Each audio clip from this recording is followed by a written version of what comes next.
नमस्कार दोस्तों, मैं श्रद्धा सेठ और मेरी चैनल में आपका स्वागत है। तो दोस्तों, आज की इस वीडियो में मैं आपको बताऊंगी कि नागपंचमी कब है, नागपंचमी क्यों मनाई जाती है और उसकी पौराणिक कथा के बारे में। श्रावण माह की शुक्ल पक्ष की पंचमी की तिथि को नागपंचमी मनाई जाती है और इसी तिथि को भगवान शिव जी के आभूषण नागों की पूजा की जाती है। श्रावण मास के आराध्य देव शिव जी है और ये समय है वर्षा ऋतु का। तो ऐसे में माना जाता है कि भूगर्भ में से नाग निकलकर बाहर आ जाते हैं और वो किसी का अहित न करे, इसीलिए उनको प्रसन्न करने के लिए नागपंचमी की पूजा की जाती है। और ये भी माना जाता है कि भगवान श्री कृष्ण ने नागदमन भी इसी दिन किया था, तो इसीलिए नागपंचमी मनाई जाती है।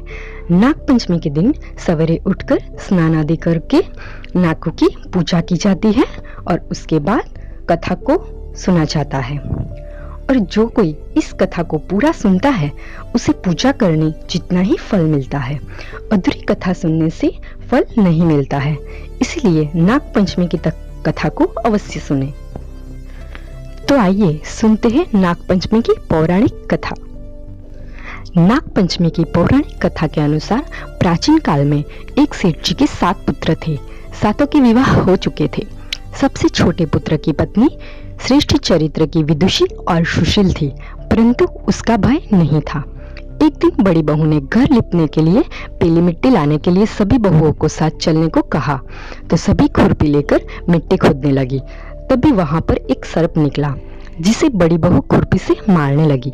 यह देखकर छोटी बहू ने उसे रोकते हुए कहा, इसे मत मारो, यह बेचारा निरपराध है। यह सुनकर बड़ी बहू ने उसे नहीं मारा। तब सर्प एक और जाकर बैठा। तब छोटी बहू ने उससे कहा, हम अभी लौटकर आते हैं, तुम यहाँ से कहीं मत जाना। यह कहकर वह सबसे साथ मिट्टी लेकर घर चली गई और वहां कामकाज में फंसकर सर्प से जो वादा किया था उसे भूल गई। उसे दूसरे दिन वह बात याद आई, तो सबको साथ लेकर वहां पहुंची और सर्प को उस स्थान पर बैठा देखकर बोली, सर्प भैया नमस्कार। सर्प ने कहा, तू मुझे भैया कह चुकी है, इसीलिए तुझे छोड़ देता हूँ, नहीं तो झूठी बात कहने के कारण मैं तुझे अभी डस लेता। वह बोली, भैया मुझसे भूल हो गई, उसकी क्षमा मांगती हूँ। तब सर्प बोला, अच्छा तू आज से मेरी बहन हुई और मैं तेरा भाई, तुझे जो मांगना हो मांग ले। वह बोली, भैया मेरा कोई नहीं है, अच्छा हुआ जो तू मेरा भाई बन गया। कुछ दिन व्यतीत हो गए, पर वह सर्प मनुष्य का रूप रखकर उसके घर आया और बोला कि मेरी बहन को बेच दो। सबने कहा कि इसका तो कोई भाई नहीं था, तो वह बोला, मैं दूर के रिश्ते में उसका भाई हूँ, बचपन में ही बाहर चला गया था। उसके विश्वास दिलाने पर घर के लोगों ने छोटी को उसके साथ भेज दिया। उसने मार्ग में बताया कि मैं वही सर्प हूँ, इसलिए तो डरना नहीं, और जहाँ चलने में कठिनाई हो वहाँ मेरी पूंछ पकड़ लेना। उसने कहे अनुसार ही किया और इस प्रकार वह उसके घर पहुँच गई। वहाँ के धन और ऐश्वर्य को देखकर वह चकचकित हो गई। एक दिन सर्प की माता ने उससे कहा, मैं एक काम से बाहर जा रही हूँ, तो अपने भाई को ठंडा दूध पिला देना। उसे यह बात ध्यान न रही और उसने गर्म दूध पिला दिया, जिससे उसका मुख बहुत बुरी तरह से जल गया। यह देखकर सर्प की माता बहुत क्रोधित हुई, परंतु सर्प के समझाने पर वो चुप हो गई। तब सर्प ने कहा कि बहन को अब उसके घर भेज देना चाहिए। तब सर्प और उसके पिता ने उसे बहुत सा सोना, चांदी, जवाहरात, वस्त्राभूषण आदि देकर उसे घर पहुंचा दिया। इतना ढेर सारा धन देखकर बड़ी बहू ने ईर्ष्या से कहा, भाई तो बड़ा ही धनवान है, तुझे तो उससे और भी धन लाना चाहिए। सर्प ने यह वचन सुना तो सब वस्तुएं सोने की लाकर दे दी। यह देखकर बड़ी बहू ने कहा, इन्हें झाड़ने की झाड़ू भी सोने की ही होनी चाहिए। तब सर्प ने झाड़ू भी सोने की लाकर रख दी। सर्प ने छोटी बहू को हीरो मणियों का एक अद्भुत हार दिया था। उसकी प्रशंसा उस देश की रानी ने भी सुनी और वह राजा से बोली कि सेठ जी की छोटी बहू का हार यहाँ आना चाहिए। राजा ने मंत्री को हुक्म दिया कि उससे वह हार लेकर शीघ्र उपस्थित हो। मंत्री ने सेठ जी से जाकर कहा कि महारानी जी ने छोटी बहू का हार मंगवाया है और वो पहनेगी, वह उससे लेकर मुझे दे दो। सेठ जी के डर के कारण छोटी बहू से हार मंगवाकर उसे दे दिया। छोटी बहू को यह बात बहुत बुरी लगी। उसने अपने सर्प भाई को याद किया और यहाँ आने की प्रार्थना की।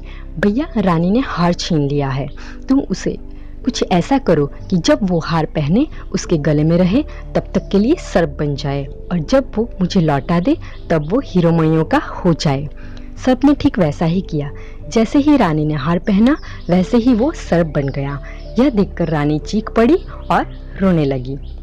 यह देखकर राजा ने सेठ के पास खबर भेजी कि छोटी बहू को तुरंत यहाँ भेज दो। सेठ जी डर गए कि राजा न जाने क्या करेगा। वे स्वयं छोटी बहू को साथ लेकर उपस्थित हुए। राजा ने छोटी बहू से पूछा, तूने क्या जादू किया है, तुझे इसका दंड मिलेगा। छोटी बहू बोली, राजन धृष्टता क्षमा कीजिए, यह हार ही ऐसा है कि मेरे गले में रहता है तो हीरोमणियों का रहता है और दूसरे के गले में सर्प बन जाता है। यह सुनकर राजा ने वह सर्प बना हुआ हार देकर उसे कहा, अभी इसे पहन कर दिखाओ। छोटी बहू ने जैसे ही वो पहना वो हीरोमणियों का हो गया। यह देखकर राजा को उसकी बात का विश्वास हो गया और उसे प्रसन्न होकर उसे बहुत सी मुद्राएं भी पुरस्कार में दे दी। छोटी बहू अपने हार और धन सहित घर लौट आई। उसके धन को देखकर बड़ी बहू ने ईर्ष्या की और ईर्ष्या के कारण उसके पति को सिखाया कि छोटी बहू के पास कहीं से धन आया है। यह सुनकर उसके पति ने अपनी पत्नी को बुलाया और कहा कि ठीक ठीक बता, तुझे धन कौन देता है।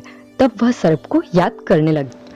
तब उसी समय सर्प ने प्रकट होकर कहा कि यदि मेरी धर्म बहन के आचरण पर संदेह प्रकट करेगा तो मैं उसे खा लूंगा।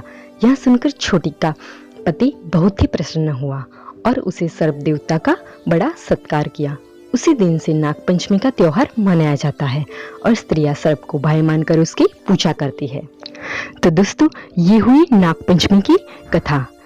2019 में नागपंचमी 5 अगस्त सोमवार को आती है और नागपंचमी के दिन सर्प को दूध चढ़ाने से उसके परिवार को कभी भी सांप से कोई भी तकलीफ नहीं होती है।